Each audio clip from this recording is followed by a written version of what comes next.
ये बात करीब 500 साल पुरानी है। महानतम नेविगेटर क्रिस्टोफर कोलंबस ने अपने बचपन में मशहूर गणितज्ञ पाइथागोरस की किताब पढ़ी थी, जिसमें ये बताया गया था कि दुनिया गोल है। इसे पढ़कर किशोर कोलंबस के दिमाग में आया, यदि समुद्र में पश्चिम से पूरब की ओर चलेंगे तो वे भारत पहुंच जाएंगे। भारत की खोज इसलिए भी महत्वपूर्ण थी क्योंकि तब भारत की रईसी और इसके मसालों की चर्चा पूरे यूरोप में थी।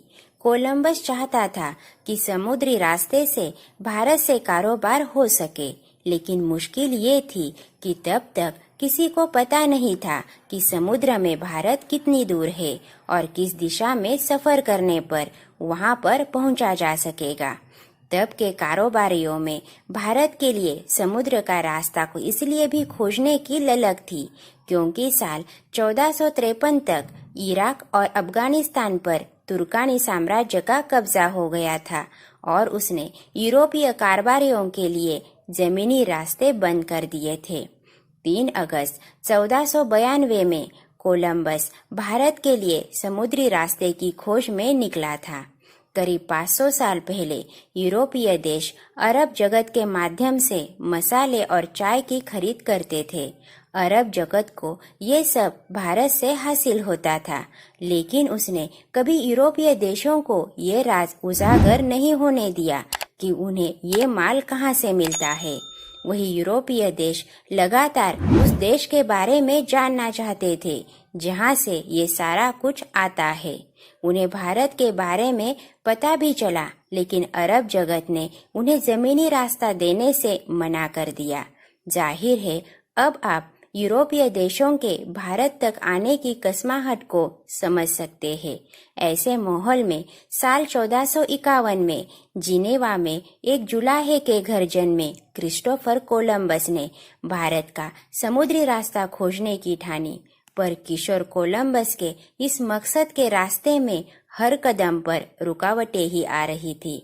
पहले तो यूरोप के विद्वानों ने उसे बताया था कि धरती टेबल की तरह चपटी है और वो पश्चिम से पूरब की ओर जाएगा तो अनंत गहराई में समा जाएगा। लेकिन कोलंबस को पाइथागोरस पर पूरा भरोसा था, जिसने बताया था कि दुनिया गोल है। जिसके बाद अदम्य साहसी और महत्वाकांक्षी कोलंबस 17 साल तक जी तोड़ कोशिश करते रहे ताकि कोई उनके अभियान के लिए पैसे दे दे, लेकिन ऐसा संभव न हो सका। इसी बीच साल 1474 में कोलंबस को एक मेडिटेरियन शिप जो ग्रीस के पूर्व में स्थित एक द्वीप चियोस पर जा रहा था, उस पर साधारण जहाजी की नौकरी मिल गई। 1476 में जब उसका जहाज इंग्लैंड की ओर जा रहा था, तब पोर्तुगल के पास फ्रेंच समुद्री लुटेरों ने जहाज पर हमला कर दिया और उसमें आग लगा दी। तब कोलंबस किसी तरह से अपनी जान बचाकर तैरते हुए पुर्तगाल के बंदरगाह केप सेंट पहुंच गया।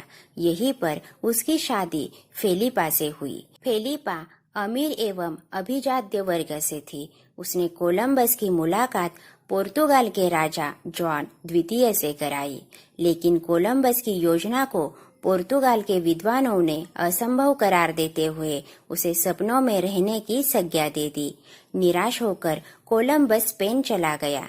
यहाँ उसने स्पेन की महारानी को बताया कि वो भारत के लिए समुद्री रास्ते को खोजना चाहता है। कोलंबस से इससे होने वाले अगणित फायदे भी बताए। महारानी को उनकी योजना पसंद आई। फिर आई 3 अगस्त 1492 की तारीख। स्पेन के पोलास बंदरगाह पर राजा रानी समेत हजारों लोग जुटे और कोलंबस को भारत की खोज के लिए गाजे बाजे के साथ हरी झंडी दिखाकर रवाना किया। सभी को ये लग रहा था कि यदि कोलंबस कामयाब हो जाता है तो आने वाले सालों में पूरे स्पेन की किस्मत ही बदल सकती है। उस दिन वहां से कोलंबस के साथ 3 जहाजें निकले थे, जिनका नाम था सांता मारिया, नीनी और पेंटा। ये यात्रा काफी लंबी साबित हुई। बीच में कोलंबस के साथी बगावत पर भी उतारू हो गए थे, लेकिन वो उन्हें समझाने में किसी तरह कामयाब रहा। आखिरकार लंबी यात्रा के बाद 10 अक्टूबर को यात्रा के 70 दिन पूरे हो गए।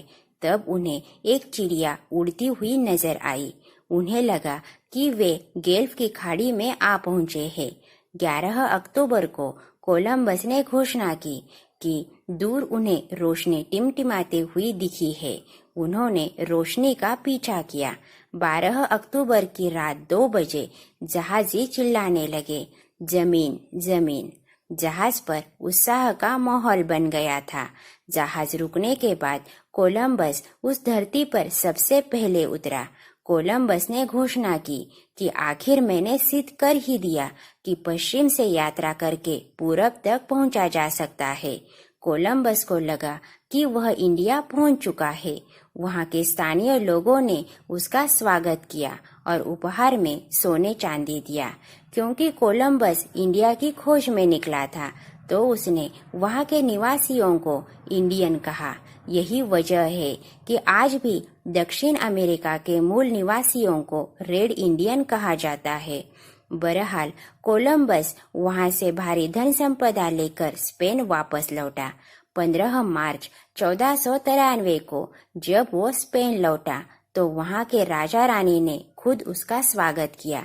स्पेन के राजा ने कोलंबस को उसके द्वारा ढूंढे गए प्रदेश का गवर्नर बना दिया। इसके बाद कोलंबस ने 3 बार अमेरिकी द्वीपों की यात्रा की, जहां से हर बार वो बेशुमार दौलत लेकर लौटता था। 20 मई 1506 को एक लंबी बीमारी की वजह से कोलंबस की स्पेन में ही मौत हो गई। लेकिन दिलचस्प बात यह है कि उसे अपनी मौत तक भी इस बात का पता नहीं चला कि उसने जिस क्षेत्र की खोज की है वो भारत नहीं बल्कि एक नई दुनिया है। दरअसल कोलंबस इसी वजह से इतिहास में अमर है। ये कहना गलत नहीं होगा कि कोलंबस द्वारा अमेरिका की खोज का दुनिया पर व्यापक असर पड़ा। पश्चिमी दुनिया जो 15वीं सदी का सबके लिए अनजानी थी, अचानक कोलंबस की मेहनत की वजह से कामयाब हो गई। दोस्तों, वीडियो में दी गई जानकारी पसंद आए तो लाइक जरूर कीजिए और हमारे चैनल को सब्सक्राइब कीजिए। धन्यवाद।